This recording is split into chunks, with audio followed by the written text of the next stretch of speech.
बहुत समय पहले की बात है। पहाड़ों और जंगलों से घिरे एक सुंदर से राज्य में एक छोटा सा गांव था, सोनापुर। उसी गांव में रहता था एक गरीब गवाला। उसका नाम था मोहन। मोहन के पास न तो बड़ा घर था, न ढेर सारा पैसा। उसके पास थीं बस 5 गायें, एक टूटी सी बांसुरी और एक बहुत सच्चा दिल। वह रोज सुबह सूरज निकलने से पहले उठता, गायों को नहलाता, उनके लिए चारा लाता और फिर उन्हें जंगल के किनारे चराने ले जाता। गांव के लोग उसे पसंद करते थे क्योंकि वह कभी किसी से झगड़ा नहीं करता था और जरूरत पड़ने पर सबकी मदद करता था। उसी राज्य में एक बहुत बड़ा और सुंदर महल था। उस महल में रहती थी राज्य की राजकुमारी, राजकुमारी आर्या। राजकुमारी आर्या बहुत समझदार थी। उसे केवल सजावट, कपड़े या महल की चीजों में दिलचस्पी नहीं थी। उसे असली दुनिया जाननी थी। गांव के लोग कैसे रहते हैं, बच्चे कैसे पढ़ते हैं, किसान कैसे मेहनत करते हैं।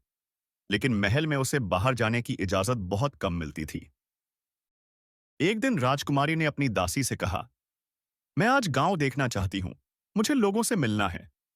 दासी ने डरते डरते कहा, लेकिन राजकुमारी, अगर किसी ने पहचान लिया तो? राजकुमारी मुस्कुरा दी, हम साधारण कपड़े पहन लेंगे। थोड़ी देर बाद राजकुमारी साधारण लड़की की तरह कपड़े पहनकर चुपचाप महल से बाहर निकल गई। वह चलती चलती सोनापुर गांव पहुंच गई।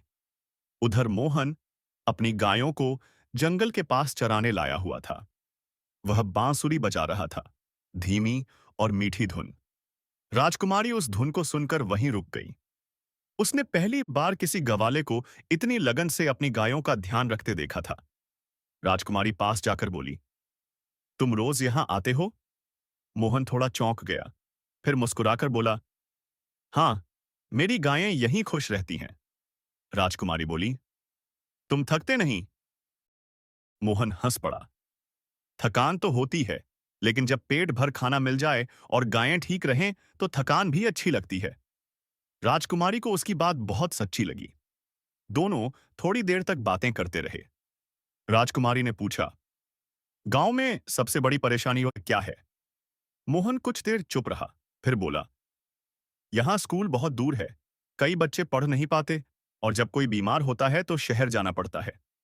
राजकुमारी का चेहरा गंभीर हो गया। उसने मन ही मन ठान लिया कि वह इस बारे में कुछ जरूर करेगी।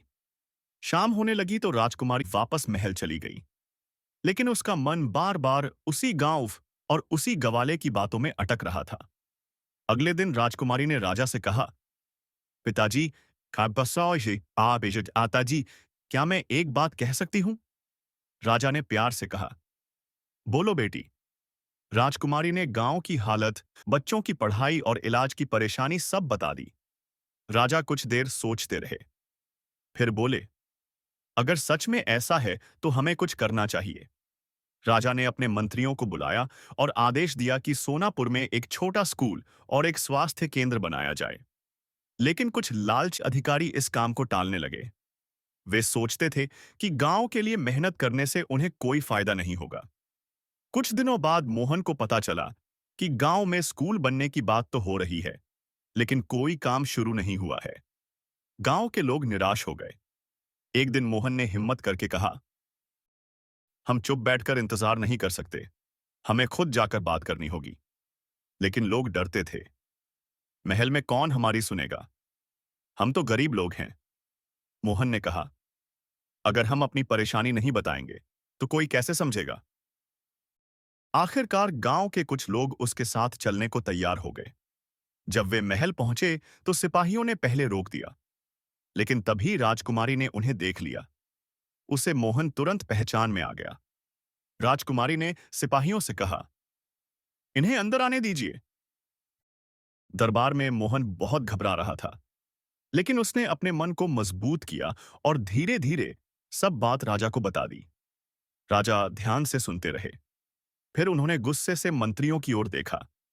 मैंने काम शुरू करने का आदेश दिया था, फिर अब तक कुछ क्यों नहीं हुआ? कुछ अधिकारी चुप रह गए।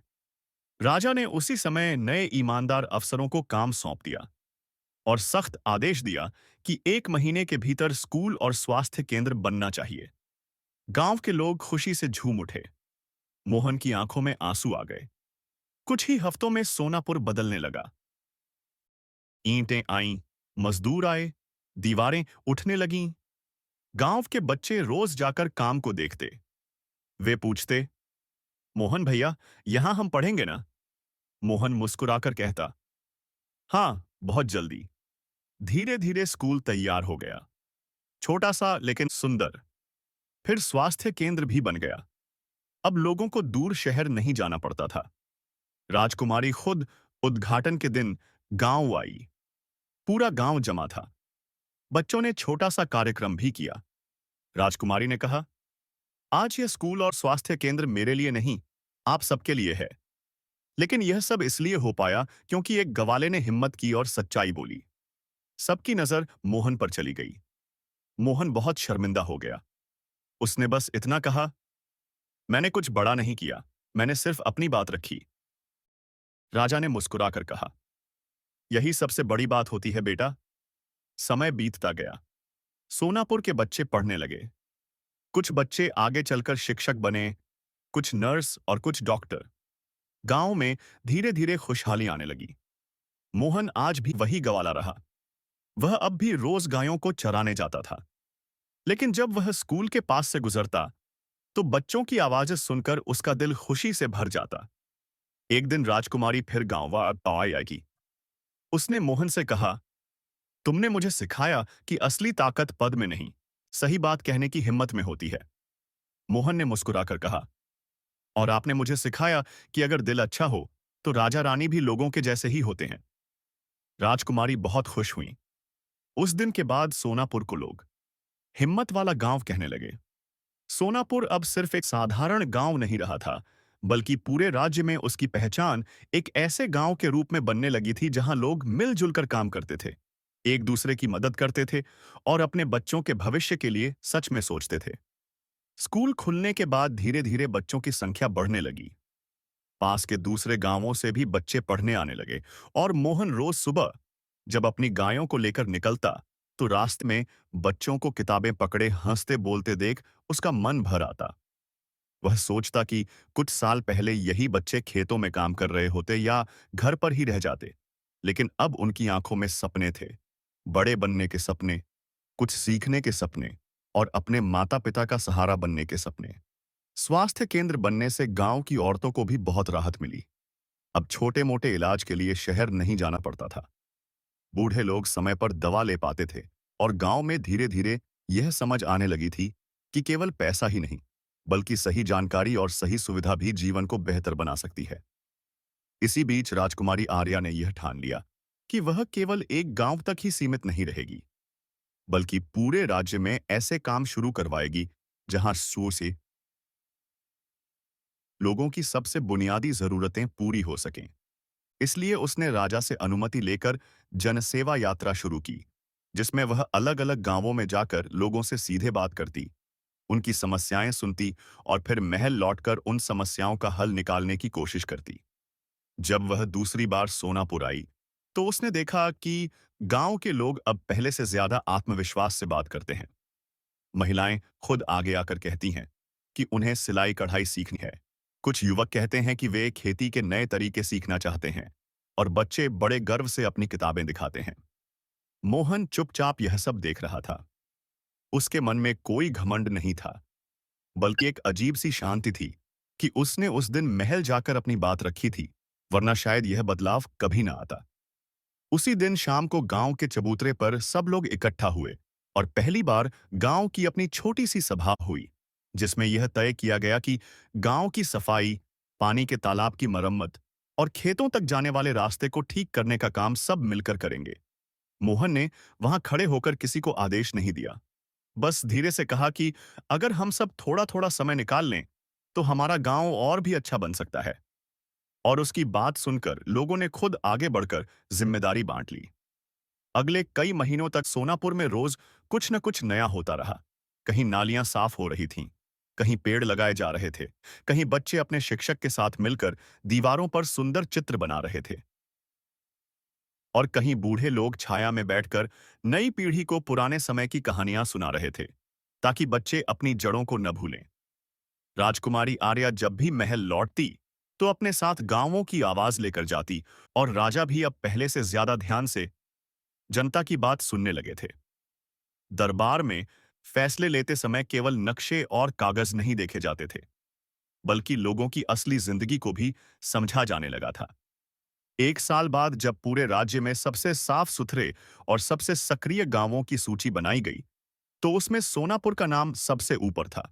लेकिन उस दिन गांव में कोई बड़ा जश्न नहीं मनाया गया, बल्कि बस बच्चों ने स्कूल में एक छोटा सा कार्यक्रम किया और मोहन ने दूर खड़े होकर तालियां बजाईं, क्योंकि वह जानता था कि असली जीत किसी इनाम में नहीं, बल्कि उस रोजमर्रा की मुस्कान में है जो अब लोगों के चेहरों पर दिखाई देती है।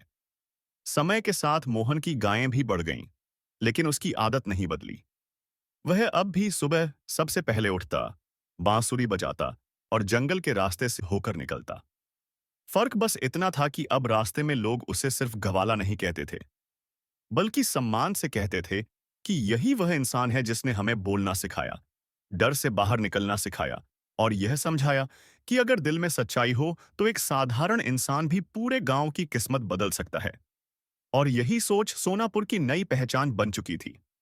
एक ऐसा गांव जहां लोग यह मानते थे कि बदलाव बाहर से नहीं आता, बल्कि हमारे अपने छोटे छोटे अच्छे कामों से जन्म लेता है। समय धीरे धीरे आगे बढ़ता गया और सोनापुर की कहानी अब सिर्फ आसपास के गांवों तक सीमित नहीं रही, बल्कि दूर दूर के इलाकों में भी लोग यह सुनने लगे थे कि कैसे एक छोटे से गांव ने बिना किसी बड़े नेता या बड़े धन के केवल आपसी भरोसे और मेहनत के बल पर अपनी तस्वीर बदल ली थी।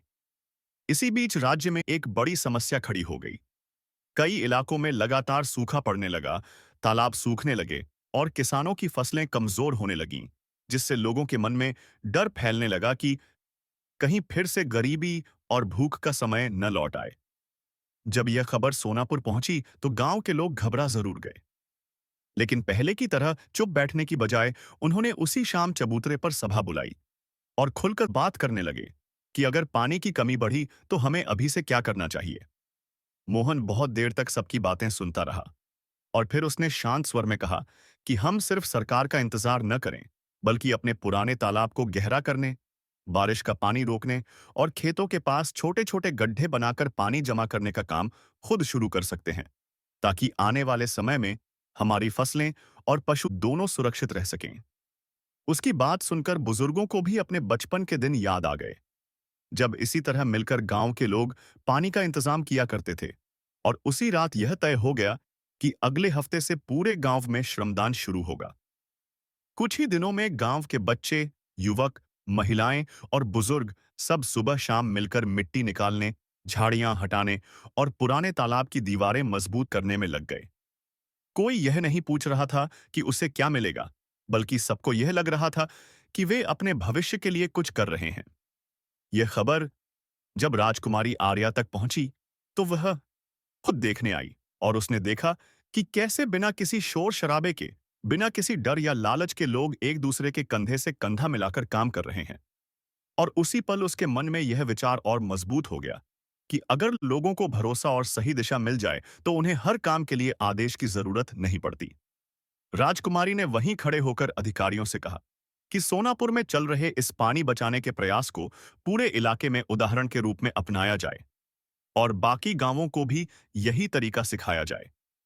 लेकिन उसने यह भी साफ कहा कि इसका श्रेय किसी अफसर या महल को नहीं, बल्कि उन लोगों को मिलना चाहिए जो धूप में खड़े होकर फावड़ा चला रहे हैं।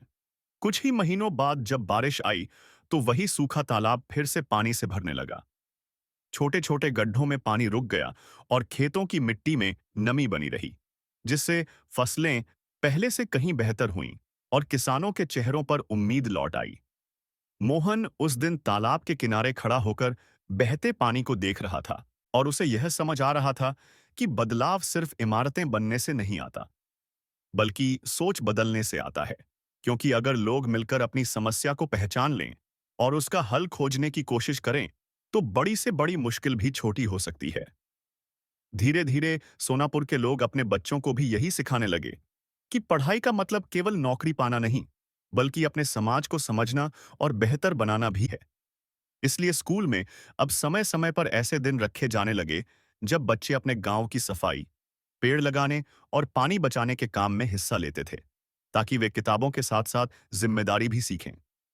इसी बीच कई दूसरे गांवों के लोग सोनापुर आकर यह देखने लगे कि यहाँ क्या अलग है, और जब वे लौटते तो अपने गांव में भी छोटे छोटे बदलाव शुरू कर देते। कहीं तालाब साफ होता, कहीं स्कूल की मरम्मत होती, और कहीं महिलाओं का छोटा समूह मिलकर काम सीखता। धीरे धीरे पूरे इलाके में एक नई हवा चलने लगी, जिसमें लोग यह मानने लगे कि उनकी किस्मत केवल ऊपर वाले या शासन के हाथ में नहीं है, बल्कि उनके अपने हाथों में भी है। मोहन आज भी खुद को कोई नेता नहीं मानता था। वह अब भी सुबह गायों को लेकर निकलता और बच्चों को रास्ते में मुस्कुराकर आशीर्वाद देता। लेकिन उसके मन में यह संतोष गहराता जा रहा था कि उसने अपने भीतर के डर को जीत लिया था, और उसी जीत ने न जाने कितने लोगों के भीतर भी हिम्मत जगा दी थी। और यही हिम्मत अब सोनापुर की सबसे बड़ी दौलत बन चुकी थी। ऐसी दौलत जिसे न कोई चुरा सकता था और न कोई छीन सकता था। कुछ वर्षों बाद सोनापुर की पहचान अब केवल पानी बचाने या स्कूल क्लिनिक तक सीमित नहीं रह गई थी, बल्कि वह गांव धीरे धीरे पूरे क्षेत्र के लिए सीखने की जगह बनता जा रहा था, जहां दूर दूर से लोग यह देखने आते थे कि बिना लड़ाई झगड़े और बिना किसी बड़े प्रचार के एक साधारण समाज कैसे अपने पैरों पर खड़ा हो सकता है। और इसी बीच एक नई चुनौती सामने आई, जब पास के पहाड़ी इलाकों से कुछ परिवार रोजगार की तलाश में नीचे उतरकर सोनापुर के आसपास बसने लगे। शुरुआत में गांव के कुछ लोगों को डर लगा कि कहीं काम कम न पड़ जाए, पानी और जमीन को लेकर विवाद न हो जाए।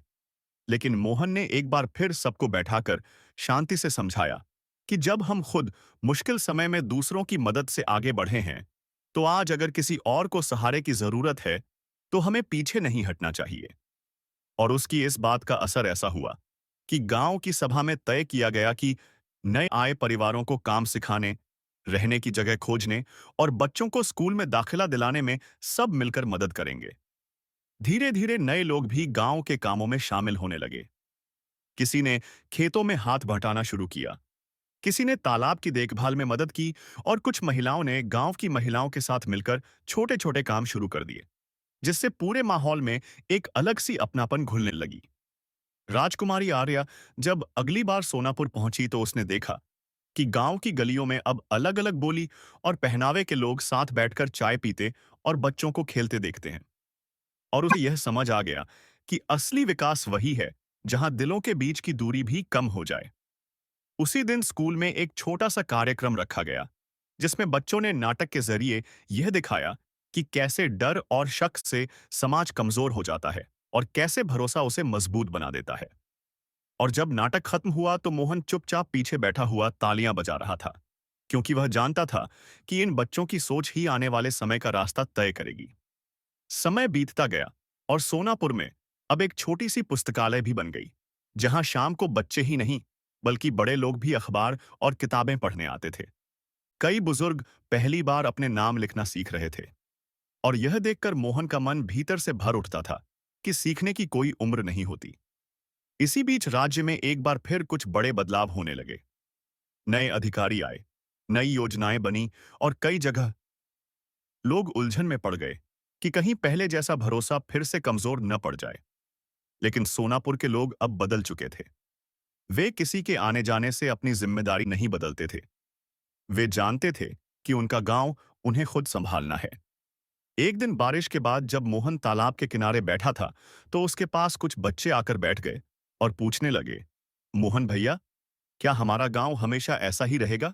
मोहन ने मुस्कुराकर आसमान की ओर देखा और बहुत धीरे से कहा, अगर तुम लोग सच बोलना, मिलकर काम करना और किसी को छोटा ना समझना कभी नहीं भूलोगे, तो यह गांव ही नहीं, जहां भी तुम रहोगे वही जगह बन जाएगी। और उन बच्चों की आंखों में चमक आ गई, जैसे उन्हें पहली बार यह समझ आया हो कि अच्छा समाज कोई बाहर से मिलने वाली चीज नहीं होती, बल्कि वह हमारे अपने व्यवहार से बनता है। शाम ढलते ढलते पूरे गांव में चूल्हों का धुआं उठने लगा। कहीं से हंसी की आवाज आई, आजमाइन आई, कहीं से बच्चों के पढ़ने की। और मोहन उसी रास्ते से अपनी गायों के साथ लौटता हुआ यह महसूस कर रहा था कि उसकी जिंदगी भले ही बाहर से बहुत साधारण दिखती हो, लेकिन उसके सामने जो दुनिया धीरे धीरे बदल रही थी, वह किसी बड़े चमत्कार से कम नहीं थी।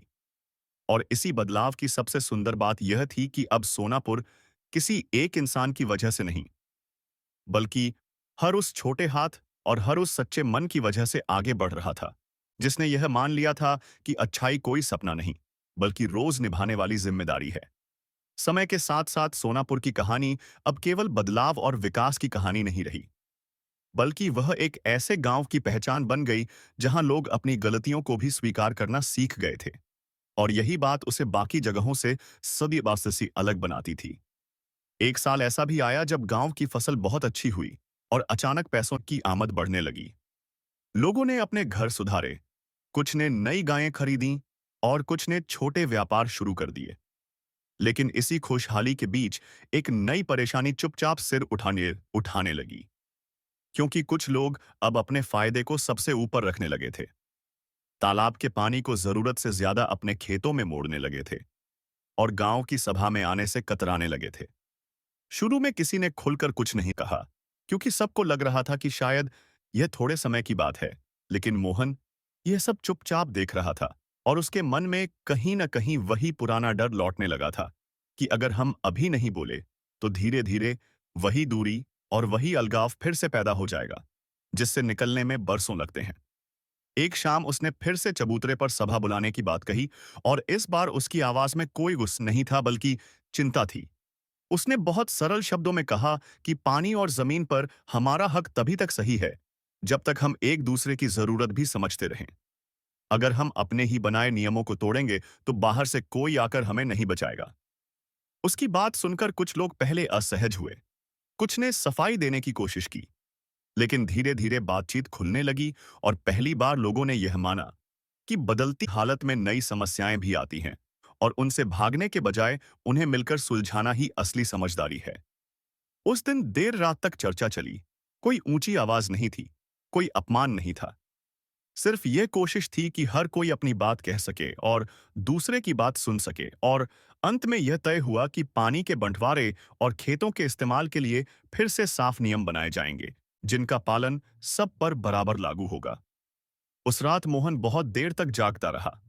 उसे यह एहसास हो रहा था कि गांव को संभालना इमारत बनाने से कहीं ज्यादा मुश्किल काम है, क्योंकि इसमें लोगों के मन को भी समझना पड़ता है। उनके डर, उनकी उम्मीदें और उनके लालच, सबको एक साथ देखना पड़ता है।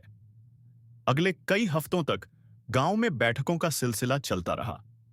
बच्चे भी अपने बड़ों को आपस में शांतिपूर्वक बात करते देखकर सीख रहे थे कि किसी भी समस्या का हल झगड़े में नहीं, बातचीत में छिपा होता है। धीरे धीरे हालात फिर संभलने लगे और लोगों को यह समझ आ गया कि अगर खुशहाली के साथ जिम्मेदारी न चले तो खुशहाली टिक नहीं सकती।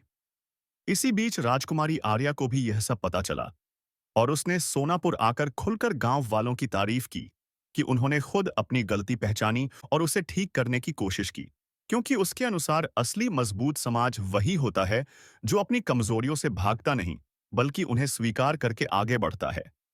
स्कूल में अब बच्चों को सिर्फ किताबों का ज्ञान नहीं दिया जाता था, बल्कि महीने में एक दिन गांव दिवस मनाया जाता था, जिसमें बच्चे अपने आसपास की समस्याओं पर छोटे भाषण देते, नाटक करते और सुझाव लिखते कि गांव को और बेहतर कैसे बनाया जा सकता है। और जब मोहन उन बच्चों को आत्मविश्वास से मंच पर बोलते देखता, तो उसके भीतर एक अजीब सी खुशी उमड़ आती आती, क्योंकि उसे लगता था कि अब सोनापुर का भविष्य किसी एक व्यक्ति पर नहीं टिका है, बल्कि उन सैकड़ों छोटे मनों पर टिका है जो सही और गलत का फर्क समझना सीख रहे हैं। एक शांत सुबह, जब सूरज हल्के हल्के खेतों पर फैल रहा था, मोहन अपनी गायों के साथ उसी पुराने रास्ते से गुजर रहा था और उसके कानों में स्कूल से आती बच्चों की आवाजें गूंज रही थीं। तब उसने मन ही मन यह स्वीकार किया कि उसकी सबसे बड़ी जीत यह नहीं थी कि उसने कभी महल जाकर राजा से बात की थी, बल्कि यह थी कि उसने अपने गांव को यह सिखा दिया था कि हर बदलाव की शुरुआत खुद से होती है। और यही सोच अब सोनापुर की आत्मा बन चुकी थी। ऐसी आत्मा जो मुश्किल समय में भी लोगों को एक दूसरे से जोड़े रखती है और उन्हें याद दिलाती है कि सच्चा विकास वही है जिसमें इंसान इंसान के और करीब आता है। आखिरकार कई साल बीत गए और सोनापुर अब सिर्फ एक गांव नहीं, बल्कि एक मिसाल बन चुका था, जहां बाहर से आने वाला हर इंसान ये महसूस करता था कि यहाँ की सबसे बड़ी दौलत ऊंची इमारतें या पक्की सड़कें नहीं, बल्कि लोगों के दिलों में बसा भरोसा है। मोहन अब पहले से थोड़ा बूढ़ा हो गया था। उसके बालों में सफेदी आ गई थी, लेकिन उसकी चाल में वही सादगी और आंखों में वही सुकून था। वह आज भी रोज सुबह गायों को लेकर निकलता, तालाब के पास रुककर पानी को देखता और स्कूल की ओर से आती बच्चों की हंसी सुनकर मन ही मन मुस्कुरा लेता।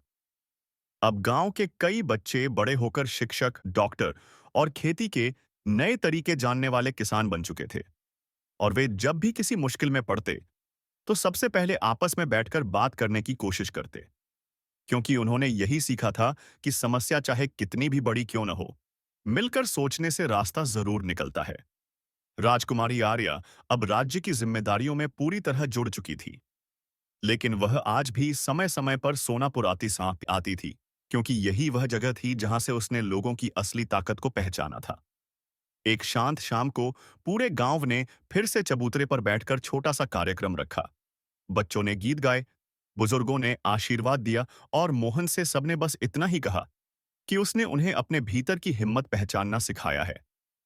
मोहन ने बहुत ही सरल शब्दों में कहा कि उसने कुछ खास नहीं किया, बस सही समय पर सच बोल दिया था, और वही सच आज पूरे गांव की पहचान बन गया है। सूरज धीरे धीरे डूब रहा था, आसमान सुनहरा हो गया था और सोनापुर के लोग अपने अपने घरों की ओर लौट रहे थे।